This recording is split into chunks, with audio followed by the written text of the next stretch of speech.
Bismillahirrahmanirrahim. Assalamualaikum warahmatullahi wabarakatuh. Alhamdulillah. Alhamdulillahirabbil alamin wa bihi nasta'in wa ala umuri dunya waddin. Wassalatu wassalamu ala asyrofil anbiya'i wal mursalin wa ala alihi wa sahbihi ajma'in. Amma ba'd. Yang terhormat Bapak Kepala Madrasah Aliyah Alisan Beji. Yang saya hormati guru bahasa Indonesia kami, Ibu Niken. Dan teman-teman semua yang saya banggakan dan saya cintai. Pertama-tama, marilah kita panjatkan puja dan puji syukur kita kepada Allah Subhanahu wa taala yang telah melimpahkan rahmat-Nya kepada kita semua. Tidak lupa selawat serta salam kita sanjungkan kepada junjungan kita Nabi Agung Muhammad sallallahu alaihi wasallam yang kita harapkan syafaatnya di yaumul kiamat nanti. Amin. Pada kesempatan kali ini, izinkan saya menyampaikan dua patah kata tentang mengapa kita sering berpikiran negatif.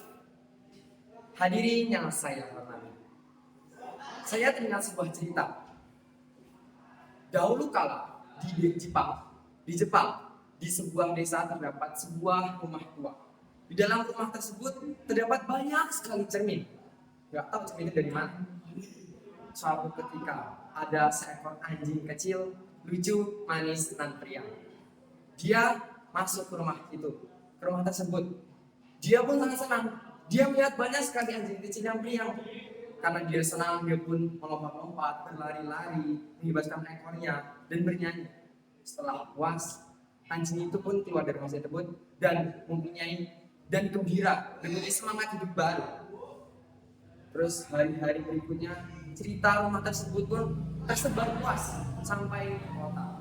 Semua anjing-anjing di kota percaya dengan cerita tersebut. Tapi ada satu anjing yang gak percaya dengan cerita tersebut. Dia dengan tegas dan berani dan marah bilang, saya gak percaya dengan cerita tersebut, saya akan mengeceknya sendiri.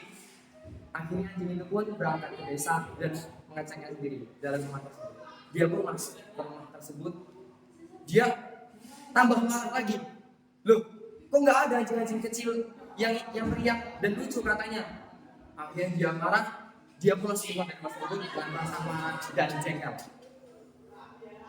Hadirin semua, apa yang kita dapat pelajari dari cerita tersebut? Kita bisa umpamakan cerita tersebut sebagai kehidupan kita sehari-hari. Misalnya, apa yang tampak dari luar diri kita tampak buruk, kita jangan menyalahkan itu semua. Kita harus introspeksi. Kita itu jangan-jangan itu pantulan dari diri kita sendiri. Pernahkah kalian memikirkannya? Contoh lainnya, ketika kita bahagia, yang lain yang kita lihat semuanya akan lebih enak, lebih nyaman, lebih mudah. Tapi jika sebaliknya, kita sedang marah, kita sedang jengkel, pasti kita melihat semua itu akan tampak buruk, tampak susah, tampak tidak menyenangkan. Semua itu berasal dari dalam diri kita. Ingat, semua yang ada di luar diri kita pantulan dari diri kita sendiri. Ya hadirin semua, sama seperti cerita anjing dua tersebut, kita jangan langsung menyalahkan keadaan. Kita harus melihat diri kita sendiri. Kita itu sedang bagaimana, rasanya sedang mana. Jangan langsung menyalahkan keadaan ataupun orang lain. Itu jangan. Kita harus melihat diri kita sendiri. Hadirin yang saya hormati, jika kita ingin berpikiran negatif, kita harus ingat cerita dua anjing tersebut ya. Mungkin hanya itu dapat saya sampaikan. Kurang lebihnya mohon maaf apabila banyak kata yang salah. Saya mohon maaf sebesar-besarnya. Wabillahi taufiq wal hidayah. Wassalamualaikum warahmatullahi wabarakatuh.